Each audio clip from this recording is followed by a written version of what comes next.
Jalan hirup prak lakonan rahayu panuntun indung ngadekeun lembur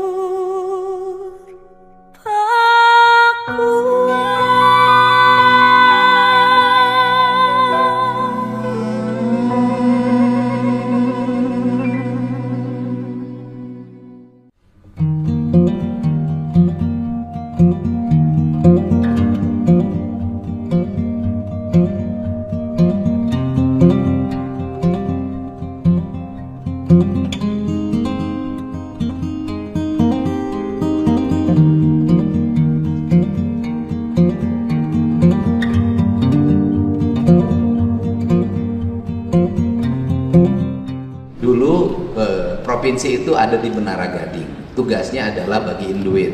Maka hari ini provinsi nggak bisa lagi begitu. Provinsi hari ini harus menjadi stimulator, harus menjadi regulator, dan harus menjadi motivator. Kenapa? Karena brandingnya hari ini sudah branding Jawa Barat. Kita tahu bahwa hari ini apapun komplain, itu komplainnya ke gubernur. Jalan desa rusak, komplain ke gubernur. Jalan kabupaten, komplain ke gubernur. Kemudian berbagai problem, sampai anak tidak mau makan aja komplain ke gubernur, kan gitu. Kemudian anak tidak mau tidur, komplain ke gubernur. Anak tidak mau sekolah, komplain ke gubernur. Ini adalah sesuatu yang menurut saya ikonik, tetapi kalau tidak dicermati dan tidak hati-hati dalam melakukan pengelolaan bisa menjadi problem krusial, di mana nanti akan mengalami degradasi ketidakpercayaan orang. Karena ini adalah momentum orang percaya, dan orang percaya itu bukan perkara mudah.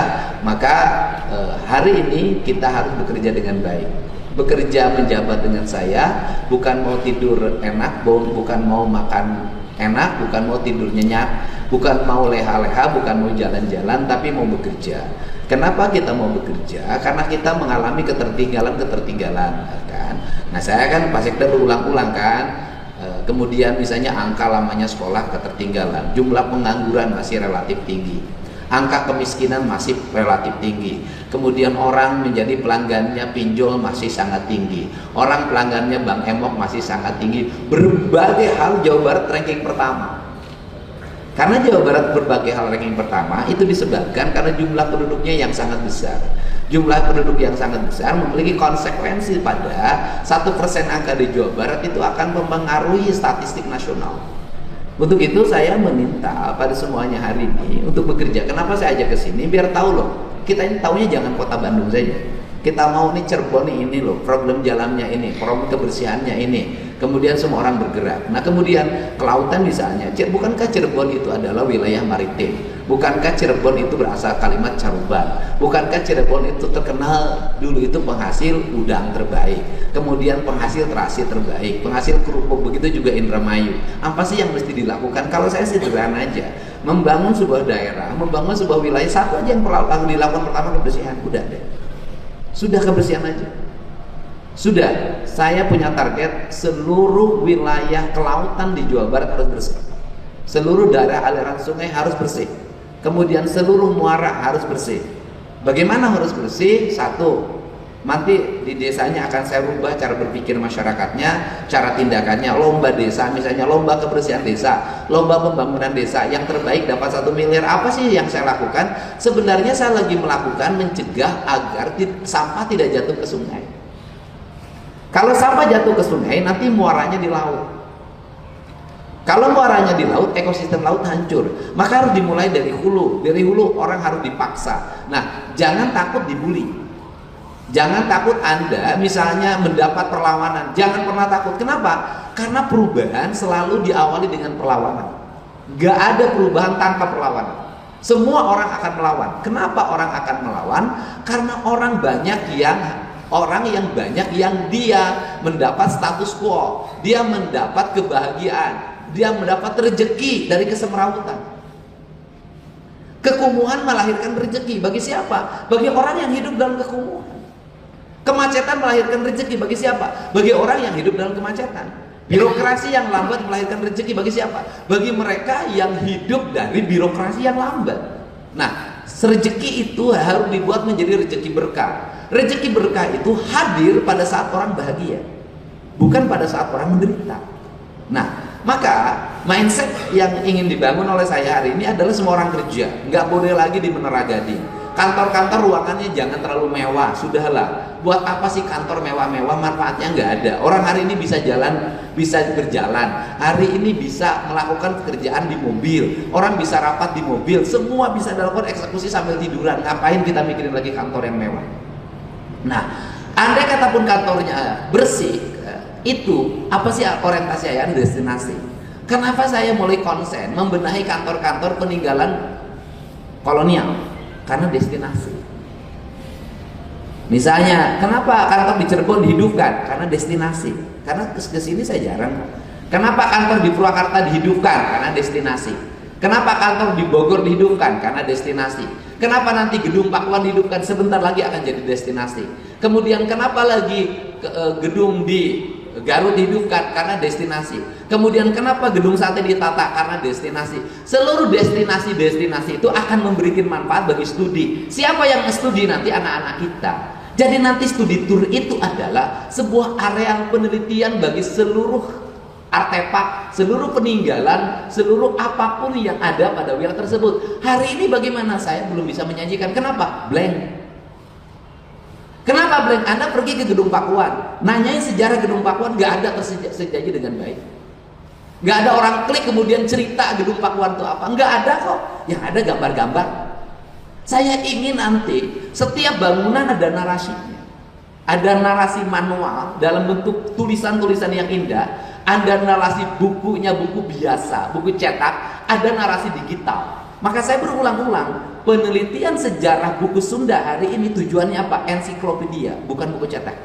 Nanti buku cetak belakang. Kenapa? Karena hari ini orang melihat ensiklopedia untuk mengetahui. Nah, dari sini kita memulai peradaban. Peradaban dimulai dari digital dan kemudian, tetapi sekolah-sekolah diarahkan pada manual. Anda boleh deh, universitas terbaik di dunia apa? Di Amerika kan?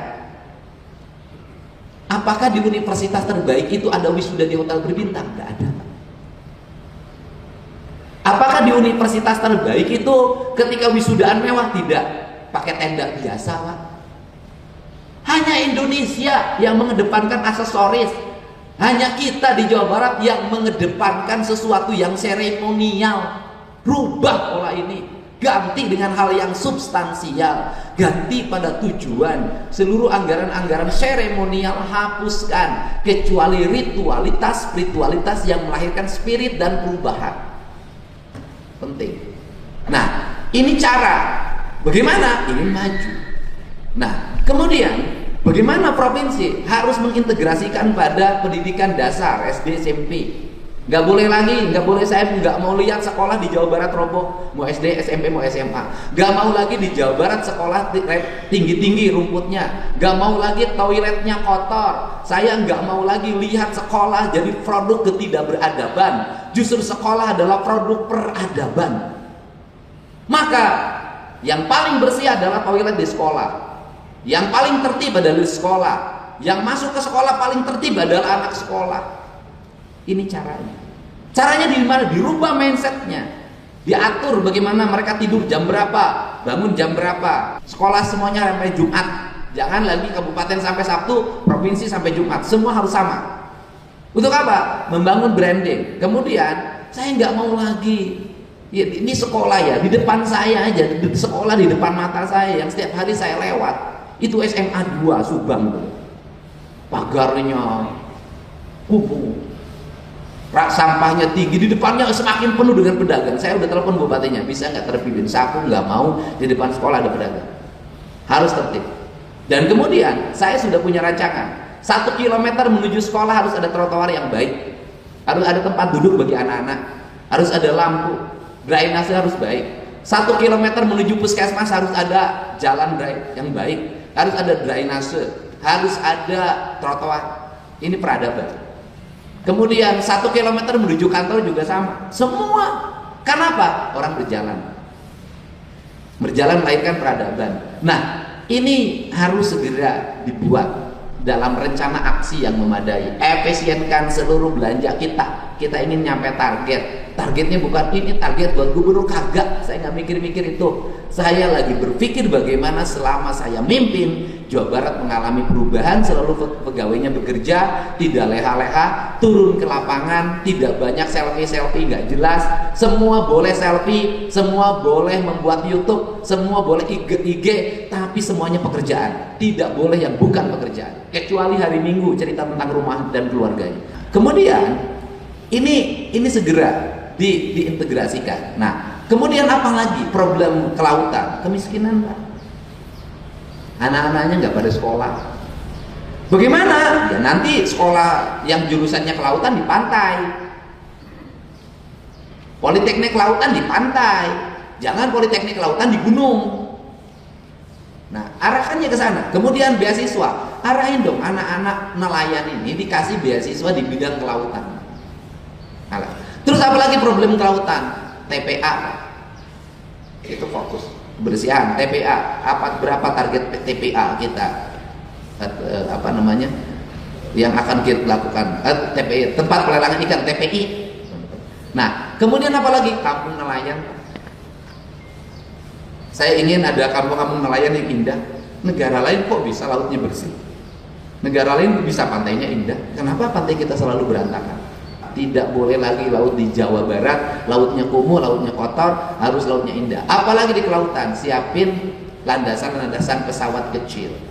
Untuk apa? Untuk kerjasama dengan perhubungan. Untuk apa? Menangani bencana. Kalau dalam keadaan bencana darurat, maka pesawat-pesawat kecil bisa landing dengan cepat di wilayah-wilayah yang sudah saya tetapkan. Di wilayah Cirebon ada 1, Indramayu 1, nanti di Bekasi Kerawang 1, kemudian di Pelabuhan Ratu, di berbagai tempat. Kita lihat ya, bagaimana landasan pesawatnya gampang terintegrasi dengan jalan. Gampang, nggak usah lagi bikin landasan baru. Jalan provinsi diperlebar, diperkuat, kasih 2 km atau 3 km. Pesawat turun seret, yang kecil-kecil itu. Untuk apa? Penanganan. Ini yang baru dilakukan, ini yang harus cepat ditangani, ini perhubungan. Nah, kemudian perhubungan nanti terintegrasi dengan siapa? PU. Bagaimana PU? PJU.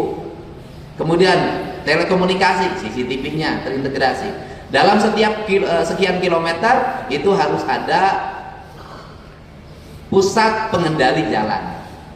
Maka di situ dilengkapi oleh perangkat teknologi di mana orang bisa melihat kemacetan, orang bisa melihat lampu yang mati. Kan lampu yang mati bisa dilihat, Pak, secara digital.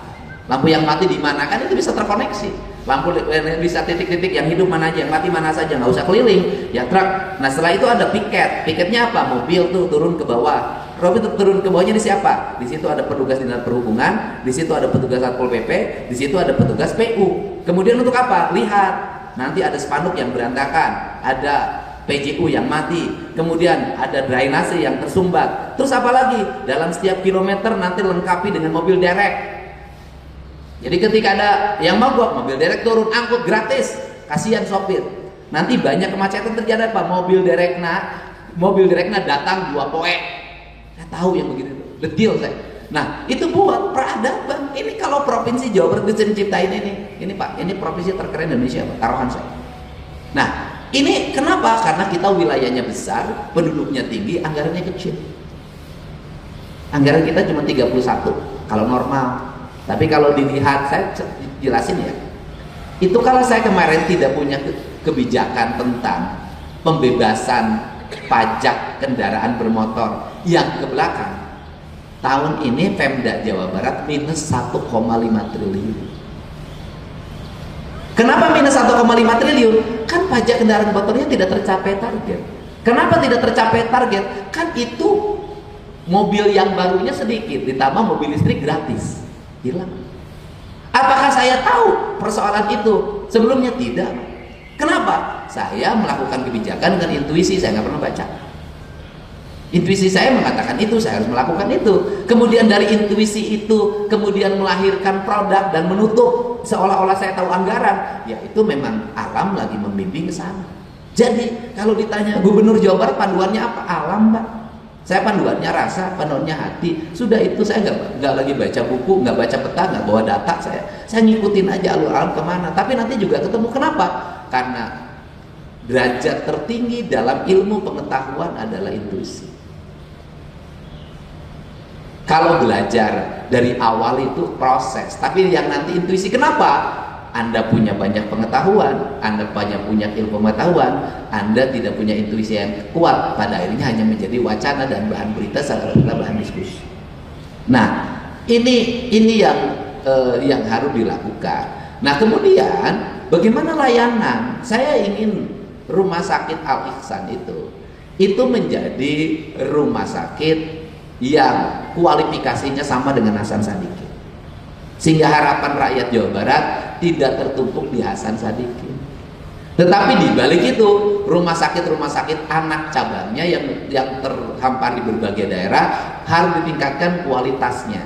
Tetapi di balik itu Dinas Kesehatan Provinsi harus berinovasi agar apa? Agar rumah sakit daerah bisa menjadi wilayah di mana provinsi bangun investasi di situ. Untuk apa? Nggak usah bangun rumah sakit baru, tetapi rumah sakit yang ada kualifikasinya ditingkatkan. Integrasi saja provinsi dengan kabupaten kota, sehingga rakyat Jawa Barat punya tempat. Tetapi di balik itu apa yang harus kita lakukan? Bukan menggiring orang pergi ke rumah sakit. Di balik itu kita harus merubah mindset rakyat Jawa Barat untuk sehat, tidak usah ke rumah sakit. Bagaimana membangun mindset agar sehat? Bagaimana caranya? Caranya adalah membuat sistem di mana dokter ditempatkan di setiap desa, diukur pendapatannya berdasarkan jumlah orang yang sehat, bukan jumlah orang yang sakit. Saya sudah sampai membuat analisis dan analogi kepada Dinas Kesehatan. Coba kasihlah 10 saja, 40 aja desa dibuatkan, misalnya begini. Orang yang sakit di sebuah daerah 50, maka tunjangan dokternya adalah 5 juta. Kemudian orang yang sakitnya turun 45, maka tunjangan dokternya 10 juta. Maka turun menjadi 40, tunjangan dokternya 15 juta. Turun menjadi 30, tunjangan dokternya 20 juta. Turun menjadi 25, tunjangan dokternya 25. Turun menjadi 20, tunjangan dokternya 25 juta, 30 juta. Turun menjadi, taruhlah turun menjadi 10 yang sakitnya, tunjangan dokternya 35 juta. Pertanyaannya adalah lebih mahal mana ngasih tunjangan dokter berdasarkan jumlah orang yang sehat atau mengobati orang ke rumah sakit? Saya sudah punya analisis, lebih murah ngasih tunjangan dokter berdasarkan jumlah orang yang sehat dibanding memperbanyak rumah sakit kemudian menggiring orang pergi ke rumah sakit. Bisakah orang Jawa Barat tidak berobat ke dokter? Bisa, asalkan pola hidupnya dirubah. Contohnya siapa? Saya 20 tahun nggak pernah ke dokter, nggak pernah minum obat, nggak pernah ngapa-ngapain. Sampai hari ini sehat. Orang bertanya sampai hari ini, Kang Deddy stimulusnya apa? Kang Deddy minumnya apa? Ya saya minumnya cuma air putih saja. Saya banyak konsumsi buah, pikiran saya dibebaskan. Saya menghadapi masalah apapun tidur nyenyak, udah. Bisa. Obat apa yang paling tinggi dalam hidup? Ada 4. 1, oksigen yang baik dengan banyaknya pohon. 2, matahari. 3, air putih. Yang keempat, makanan berserat. Udah 4. Sama yang kelima, begean. Itu nggak boleh. Saya kan bebas karena duda. Nah, ini. Nah, saya ngukur kesehatan itu karena Anda mau baca, mau terus-terusan kita ngomong tentang teknologi, mau terus-terusan Anda tentang ngomong anggaran belanja kesehatan, mampus Pak, duit nggak akan kuat. Kenapa? Mahal, Pak Dokter, ya mahal kan? Obat makin mahal, alat kesehatan makin mahal. Nggak bisa.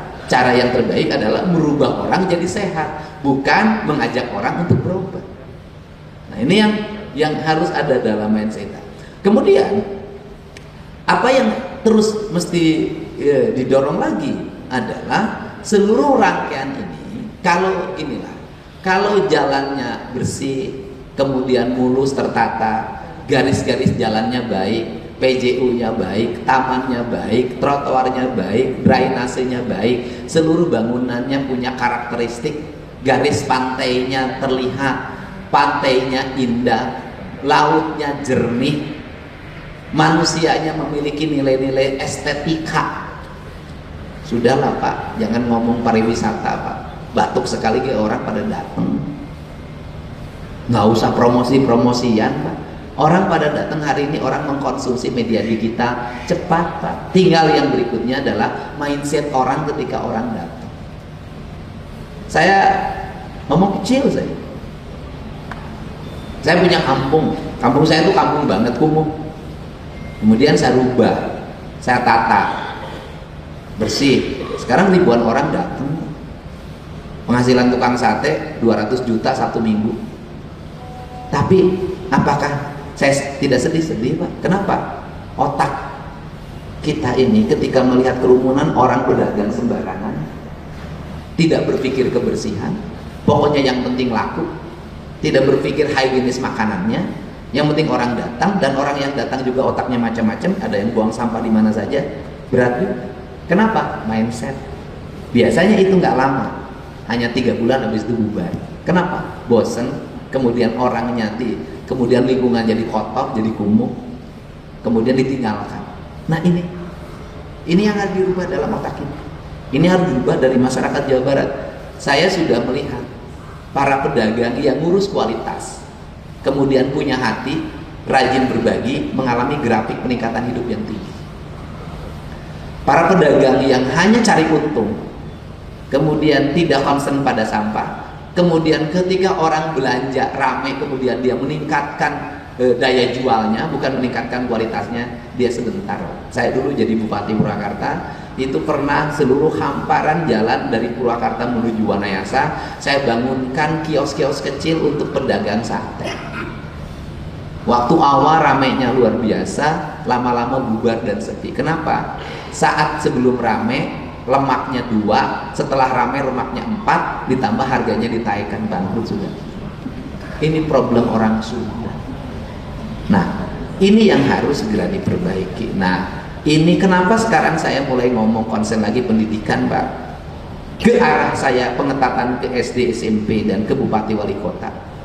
Kan kemarin ada berita lagi tuh di Tasik, anak perempuan usia SMP mabok ciu di pinggir danau dalam keadaan tidak sadarkan di Tasik Malaya. Itu problem akut.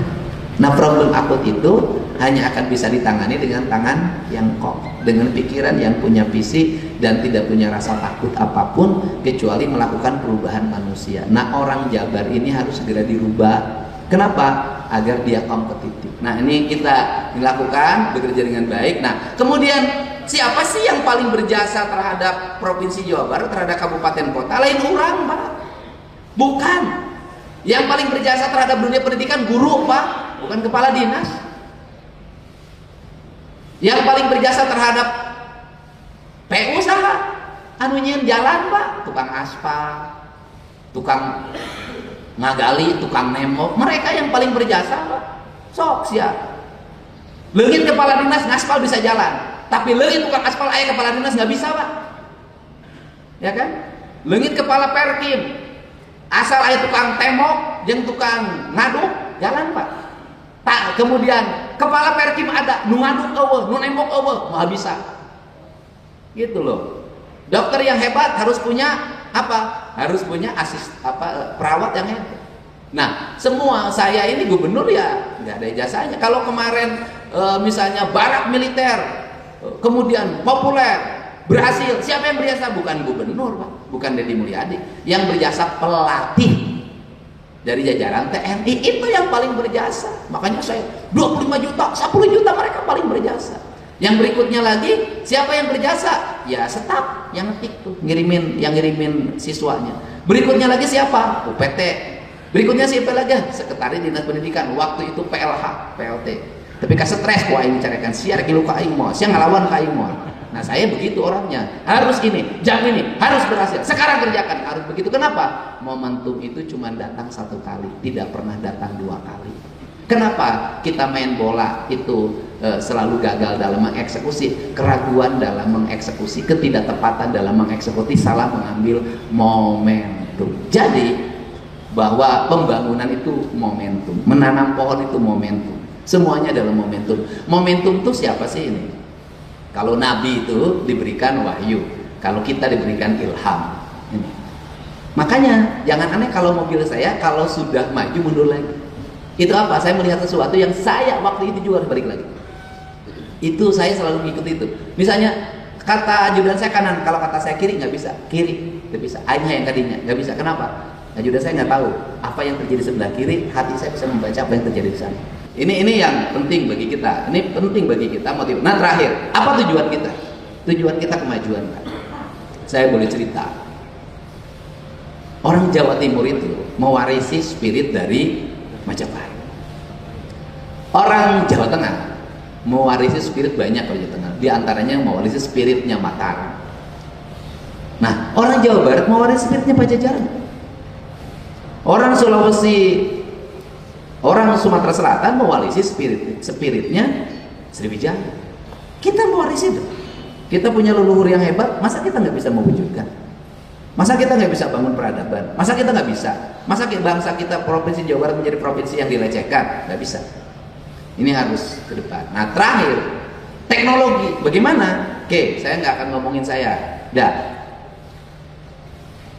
Apa kelemahan dari dinas? Kurang update.